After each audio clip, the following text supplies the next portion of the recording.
so they can use. Hey, welcome to Stoltz Bros episode, or whatever it is. Yeah, 34, 33, 35. One, something like that. So hopefully if we have planned everything right with our strategic success and planning, sarcasm, this will, there you go. This will be on Thanksgiving. Either way, we're going to make sure this is a special episode, primarily because God's grace has been at work in Matt's life and his family's life over the past several months. And so Matt, let's kind of roll the ball. What about 3 weeks ago? Can you kind of tell me? Dog! Okay, never mind, sorry. Stop. All right, that's just bonus for you. Sorry, one of the dogs have unplugged things twice today. That was almost 3. Sorry about that, guys. Matt, about 3 weeks ago, what happened? Well, about 3 weeks ago, I where do I start at? Basically, had a my heart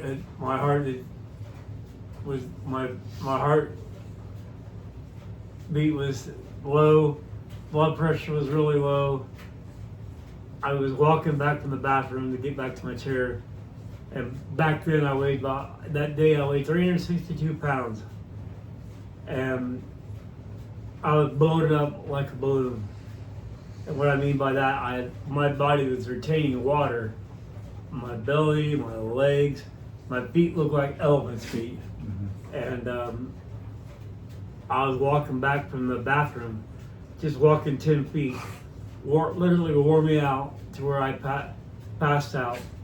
And the ambulance said, you go in the hospital. They didn't give my wife a choice, me a choice. They just said, you go to the hospital. But before you went in the ambulance, what happened? You blacked out. I blacked out. I couldn't remember anything. As I was walking, before they came, I fell and I'm like hanging on my walker. I use the walker.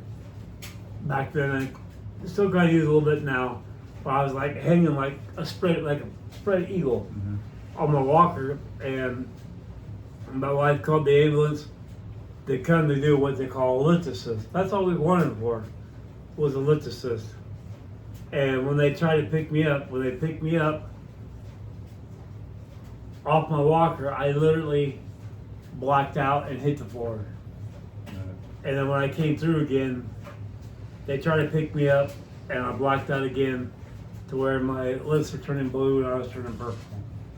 And all I remember was waking up in the ambulance on the way to the hospital, and the medic explained to me what happened. They got me in an intensive care unit room right away and hooked all kinds of stuff. They hooked me up to about 4 or 5 things of blood, pints of blood. So let's back up here just a little bit. Okay, well, I don't think you understand. When you were in the ER room, you probably don't remember much. That time from transition from the ER room up to that was real scary because they said you were in the woods. I wasn't sure if you were going to make it out of the woods. Right, I was pretty much. I just said I was dead. Yeah. There's no other way to put it. I was dead, and but for the medics being here at that time, because if I would have done it and the medics would have been here, I wouldn't be sitting here right now. So I praise God for the medics and the ambulance and the hospital staff. I mean, I remember, like I said, I just remember bits and pieces. I know your wife called me that morning and was devastated. Yeah, I mean. And then the first few days, or how were the first few days then after you were in the hospital?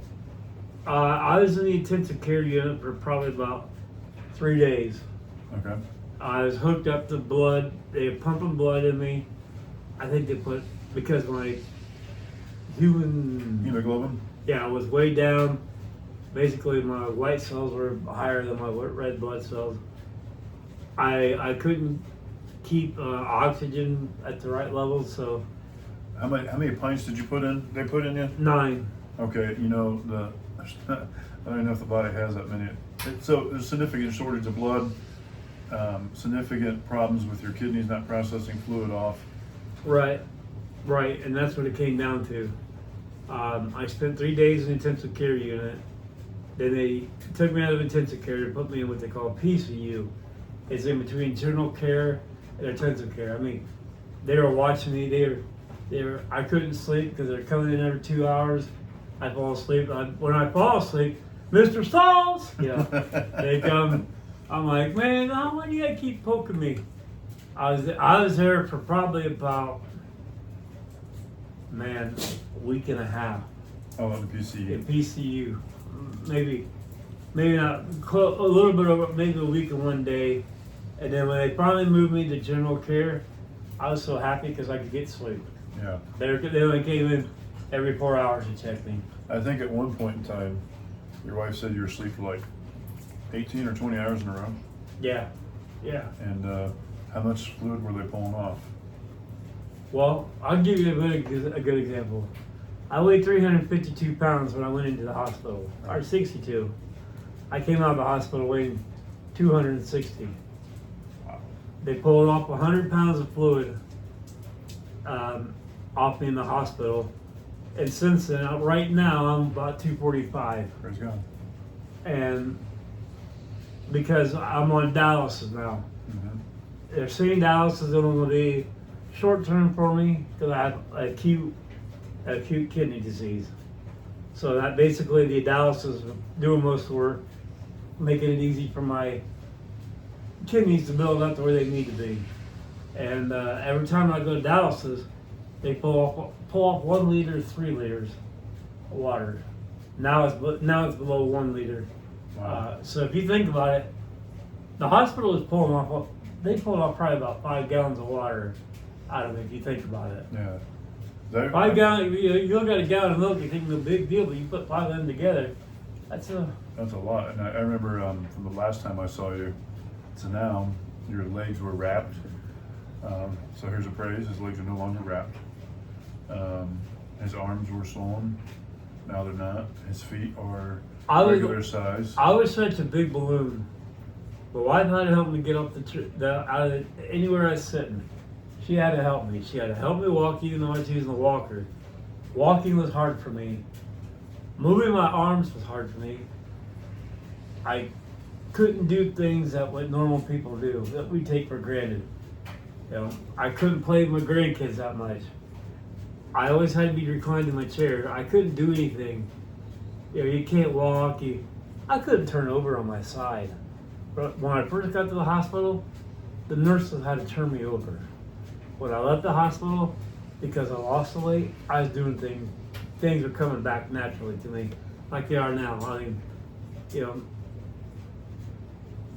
don't take for granted what you do normal. Because when you become a vegetable like I did, and have to rely on 100 people to do things, everything from taking care of your areas you don't want to mention to, Personal hygiene. Personal hygiene, basically, yeah. I was embarrassed. Every time I had diarrhea real bad, they would clean me up, I'd go again. They clean me up, literally, they'd clean me up 2 minutes. While they get done cleaning me up, I'd go again. I felt so bad, and I felt stupid, embarrassed because I couldn't do the normal things that we take for granted. And by God, I sit here and wonder, dude, I'm going to be honest with you, be honest with everybody. I always wondered, why did God spare me for? I had no right to be sitting here talking to you right now about this. So why did God spare me? See, I'm sure He's got plans for me. I'm going to be patient and wait and see what they are. That's a good choice. I remember I was only able to play phone tag. It was hard. I couldn't get over here, but I know that I was praying for you. Our brothers were praying for you. Dad was praying for you. The church was praying for you. How did other people come and help you through this process? You already said it. Prayer. Okay. prayer and encouragement. I mean, the phone calls, when you're sitting in a hospital room for 15 days, you're in there by yourself. Nurses don't want to come in and come out. You're there by yourself. You can't roll out of bed. You can't walk. When they got me out of bed and they sat me in a chair, I was like, oh gosh, that feels so great to get out of bed. And I could sit and like a normal person watch TV. But when people came to visit, I give my wife a lot of credit because she came with 13 out of 15 days. Put everything aside to come see me. Bills, everything. She was my encouragement. I mean, Amy, why don't you come on over here? she encouraged, was my encouragement by coming to see me because I wouldn't have made it through. Yeah. I mean, Right. my pastor, it's okay. my pastor came. I guess I need to thank you for coming. It was 13 days. I mean, even when phone calls, video phone calls, they were great because you're lonely. So, It probably had to feel like being in a jail cell. yeah. Family was not around. Nobody was around. The nurses tried to talk to you, but then they would take off. I had a couple nurses. One nurse was really great. Actually, I had two nurses, but one nurse, she'd sit in a room for 10 minutes and talk to me. Talk to my wife and I, or if I'm there, she talked to me. And I think God sent the family members too. Yeah. Either by phone call, Dad called quite a bit, you called, Dan called. My sister came down. Yeah, her sister and husband came down. Even Dan came down and his wife for a couple hours. Your kids called. That's what got me through it. Yeah. Amy, can you offer one quick insight of how God was with you guys through this? We're running close on time here, but I know there's so much there. And If it wasn't for God, you wouldn't be here. okay. I want to give thanks to my church through their prayers and a lot of support. Yeah. 'Cause I honestly thought he was dead when he was on the floor in the living room. Yeah.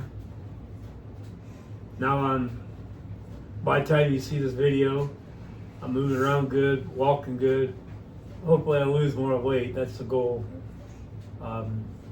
Sticking to the diet, strict high protein diet, no carb, low carb, what diet? Kidney free, what they call kidney friendly liver, like a liver diet. Meat, chicken, fish, beef, stuff like that. This is Amy, by the way. She is the third parting of Stoltz Bros Bible Study, and we just kind of bring her in to be part of the mess. She gets the house clean, gets our studio ready, and she feeds us. We owe her a lot of things because if it wasn't for her, we wouldn't be able to do this. Yeah, it's a vital part of the team. Otherwise, we'd be sitting in the mobile studio. yeah, we don't want to do that. So, Amy, is there anything else you wanted to say? Or I know we're putting on you on the spot, so I appreciate your flexibility. And she was over there. Oh, I don't want to go. I don't want to go. No. She's usually, believe me, she's usually not this quiet. But anyway, so this was a special episode, and we just want to thank God for working in your life, and for Amy working in Amy's life, and what He's going to continue to do. Yep. So, hey, Stoltz Bros Bible Study. Yeah. Praise Jesus.